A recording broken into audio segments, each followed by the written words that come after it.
My name is Robert Kram. I've been practicing law for 48 years.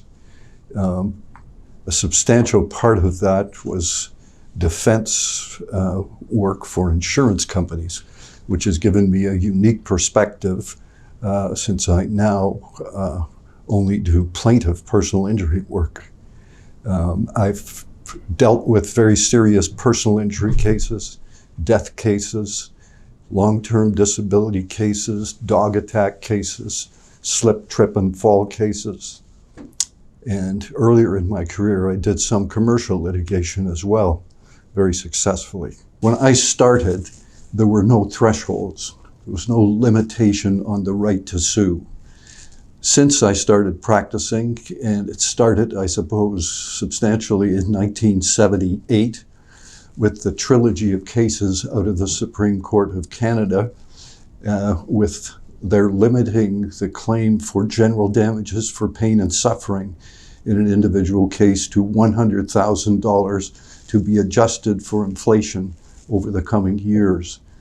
That $100,000 figure in 1978 is currently $391,000 and change.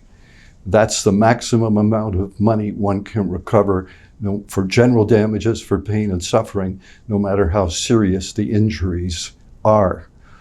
Over the course of my career, I've settled cases and gotten judgments greatly in excess of that, but there are other heads of damages that come into play to increase your damage claims.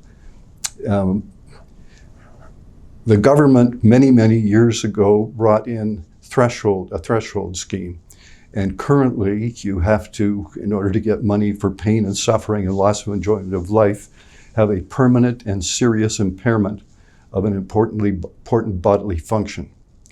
And if you don't have that, you don't have the right to receive general damages for pain and suffering.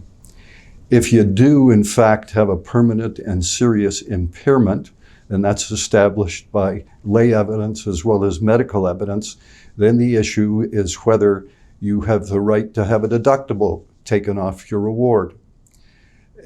Currently, if you have a case that's worth in excess of just under $132,000, if you have an award or a settlement that potentially could be more than that, there is no deductible. But for any award for general damages for pain and suffering of just under $132,000, there is currently an almost $40,000 deductible. So it's very important, and I focus on, when I take on clients, having them understand the system within which we're working. Not only the cap on general damages, but the system with respect to the threshold. I go over that with them in considerable detail, because if they don't understand that, they're not going to be very happy as the case proceeds. There's also a deductible with respect to Family Law Act claimants, which currently is almost $20,000. Family Law Act claimants are those that are closely related to an injured person and have lost care, guidance, and companionship of that person as a result of their injuries. But again, that could be subject to an almost $20,000 deductible. So again, I make sure my clients understand all of that going into any piece of litigation.